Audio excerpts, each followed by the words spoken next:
Dans l'univers de Donjons et Dragons, rares sont les créatures qui incarnent avec autant de force l'horreur féerique que les Guenodes. Elles ne sont pas de simples sorcières, elles sont des forces de corruption vivantes, des anomalies de la nature, des manipulatrices capables de séduire, de tromper, pour dévorer.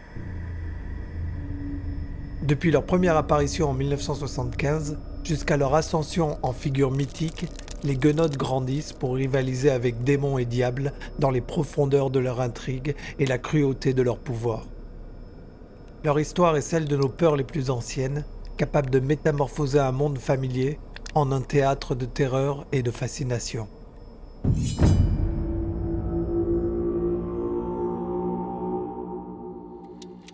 Tout commence en 1975, avec une seule ligne dans le supplément Blackmoor. La guenonne marine n'a même pas de statistiques complètes, juste une mention. Elle est si laide qu'elle peut tuer d'un regard. En 1977, le Monster Manual révèle l'ampleur de cette horreur. La guenode vit dans les récifs les plus laids, les eaux les plus fétides, car elle déteste physiquement la beauté. Elle recherche activement les épaves en décomposition, les marais salants puants, les grottes marines infestées de cadavres de poissons. La rencontrer devient alors un double supplice. Son apparence vous fait perdre la moitié de vos forces, puis son regard vous tue. Pas de dégâts, pas d'inconscience, votre cœur s'arrête simplement. Vous mourrez instantanément. En parallèle, la guenonne nocturne, également présentée dans le Monster Manual de 1977, se distingue de sa sœur marine. Créature pourpre noire des plans inférieurs, elle ne chasse pas la chair, mais les âmes. Sa méthode relève d'une cruauté raffinée. Elle commence par un sort de sommeil. Si vous résistez, elle revient sous forme éthérée. Elle se perche alors sur votre poitrine pendant votre sommeil, ses griffes plantées dans votre essence spirituelle. Chaque nuit, les cauchemars vous drainent. Votre constitution diminue d'un point, votre corps se flétrit. Quand vous atteignez zéro, vous ne mourrez pas simplement. Votre âme est arrachée et transformée en larve. Une créature pathétique et rampante que la guenode vend au diable ou dévore pour accroître son pouvoir. Les guenodes nocturnes règnent sur Hadès, collectionnant les larves, les âmes de mortels maléfiques. Cette connexion au plan inférieur fait d'elles des intermédiaires redoutés entre le monde inférieur et les enfers. Des marchandes d'âmes dont le commerce alimente les armées infernales. En 1982 est introduite dans le Monster Manual 2 la guenode Anis, une force brute mesurant 2,40 m. Contrairement à ses cousines qui privilégient la ruse, l'Anis glorifie le combat brutal.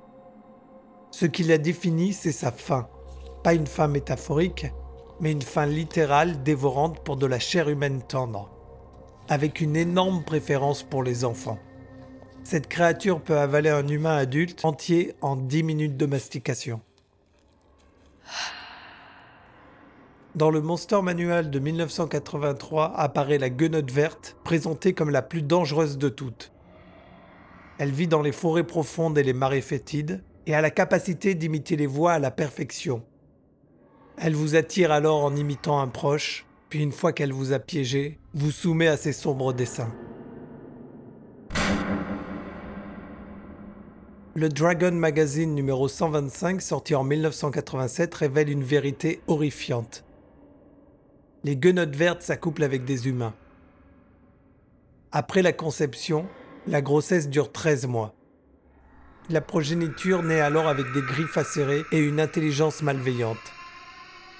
En 18 mois, elle atteint sa pleine maturité. 2 ans et demi après la conception, une créature complète erre déjà dans le monde. Plus terrifiant encore, les guenodes vertes peuvent aussi s'accoupler avec des ogres ou des géants des collines. Cette union donne naissance aux guenodes Anis, moins doués pour la magie, mais dotés de la force brute de leur père géant. La deuxième édition, avec le Monstrous Compendium puis le Monstrous Manual de 1993, introduit le concept révolutionnaire du conventicule de guenode. 3 guenodes ensemble ne sont pas simplement 3 fois plus dangereuses, elles deviennent qualitativement différentes, accédant alors à une magie qu'aucune ne possède seule. Les conventicules créent alors l'œil de guenode. Ils arrachent l'œil d'une victime vivante, l'enchantent, le dissimulent dans une gemme ordinaire, puis la donnent à un serviteur métamorphosé en créature inoffensive. Ce serviteur, souvent un ogre transformé en gentil vieil homme, erre dans les villages, écoutant les ragots. Personne ne soupçonne que sa jolie pierre porte-bonheur qu'il porte autour du cou est un œil humain arraché, transmettant alors toutes les informations qu'il entend au conventicule.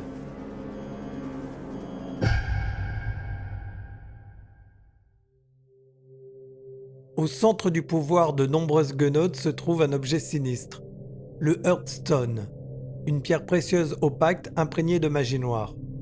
Cette gemme devient le cœur même de la guenode, la source de ses pouvoirs les plus terrifiants. Le Hearthstone permet à une guenode de devenir éthérée à volonté. C'est ainsi que les guenodes nocturnes peuvent se glisser à travers les murs pour atteindre leurs victimes endormies, mais la Hearthstone a un défaut fatal. Si elle est détruite, la guenode perd ses pouvoirs les plus puissants. Certains conventicules cachent leur Hearthstone dans des lieux secrets. D'autres guenodes les portent sur elles, pariant que personne ne découvrira leurs secrets.